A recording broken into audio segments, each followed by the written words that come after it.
Okay, so this is my strategy video in inverted commas. 4 games, $12 turbo.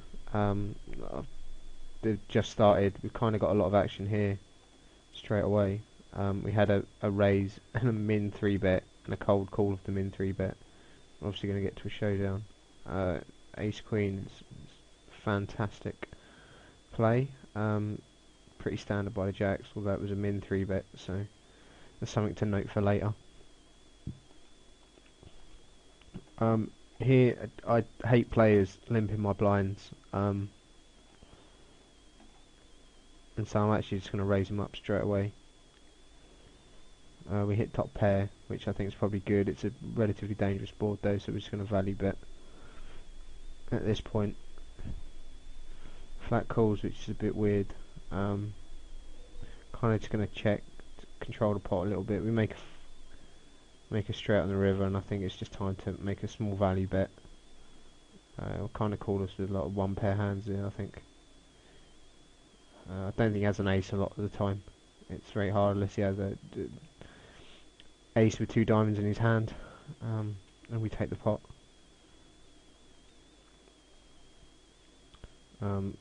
Wow, this guy's on a tear. He's got rid of 2 people almost instantly, which is good for us. They have a note on this guy. You know, really helpful in terms of strategy insight. It just says fish. And this guy limps weak aces on the button early and mid stages of the game, so that's a good note to have. I mean, he's the kind of guy who you probably describe as kind of weak passive. So that's good. Here we have ace 9 off. It's ready to go down. I'm going to actually 3-bet him here. A raise from the small blind could be a pretty wide range, but clearly not a 3-bet all in. Sorry, 4-bet all in. So we have to fold.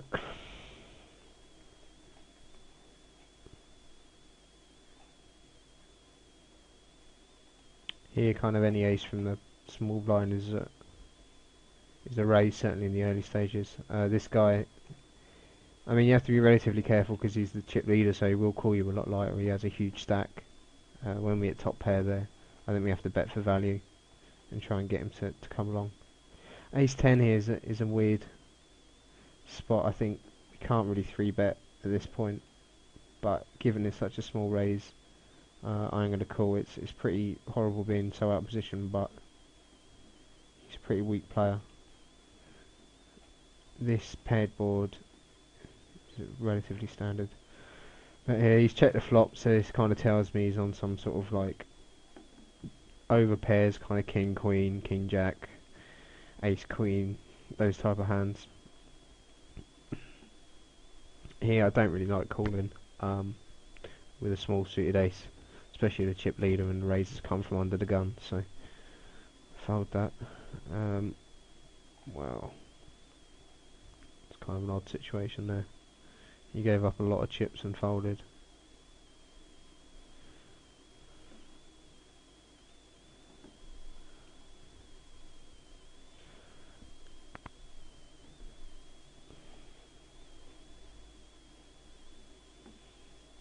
I mean, a key thing with a lot of these games is, you know, in general the players are pretty loose passive, so the best way to take advantage of that is just bet at them, basically. Don't try and be too tricky with your big hands. Make as many raises as possible. Like here, I mean, it's pretty standard raise. I think we'd do this with 10s. I'd consider doing it at 9s against a single player. If there are 2 players in the pot, I'd probably just check the 9s and below, but an ace is an easy raise here. Ace 10 suited, it looks good, but I think it's just a bit too weak at this stage. And given that some of the players behind me are kind of in that 20 big blind range, I'm not saying they're very likely to be 3-betting all in, but you know, they have that kind of note of caution on them, because they could do. as they've obviously lost a lot of chips early and will be kind of eager to get back in the game.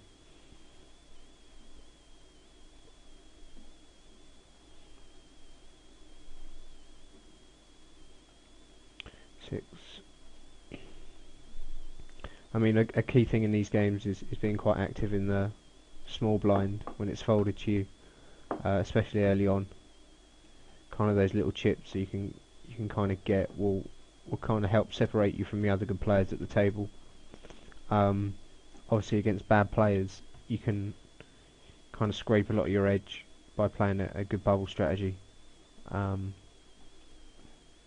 But when you're at a table where there's 2 or 3 people who are equally as good or better than you at playing the bubble, then you need to try and find the edge somewhere else, and that can come from playing kind of looser earlier on in positions like from the small blind. So we're talking like any ace, any king, queen 7, stuff like that. Pairs. It does depend on who the big blind is. If they're really active, you might want to start limping a fair portion of that range. But against a kind of general tag type player, you're going to raise a pretty wide range in the early stages. Here it went limp and he made a big raise and we had to fold ace-9. It's fair. I mean, he obviously wasn't that strong, but here with it middle pair, I don't think there's any reason to bloat the pot at this stage. His kind of half pot bet could mean anything at this point. It's a pretty standard limp and bet. Here he checks. It kind of tells me that he's got not much at this point, and he was making a kind of standard limp and go play, where you limp pre-flop and just kind of auto bet half pot on any flop. It's a good move and it's one I'll do a lot, but it's good to know, like, pick up on when other people are doing it, because aside from when you have a hand, it gives you opportunity to kind of float and take the pot away on the turn.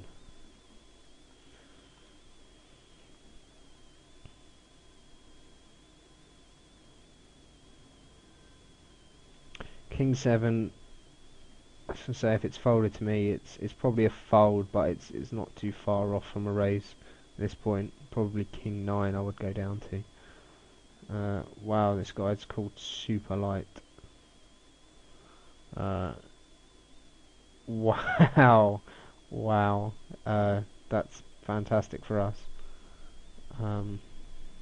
Does mean we have to be very careful now. He's got to have a really high call frequency, so we need to be careful what we shove and what we raise. Like these kind of pots, I mean, we're in a spot where if we continuation bet, we're almost committed. So I'm happy to kind of check here, and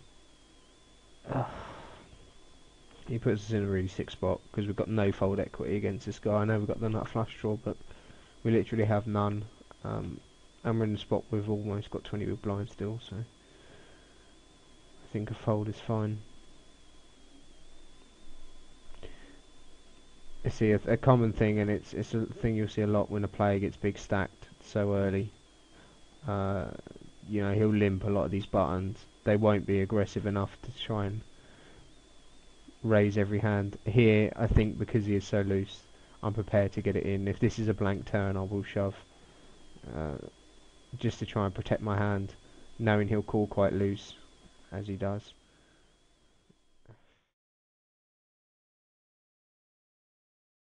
See, that's the reason why you kind of overshove that turn. And also because you're on the bubble, so you don't kind of want to muck about too much. You just want to try and get it in when you are comfortably ahead and take the pot without too much fight, because while you do want to take every edge you can, you don't want to take, the thinnest edges because of the ICM implications. I mean, the upshot of this guy being so loose and big stacked is that we really have to tighten up on the bubble, and especially from the small blind.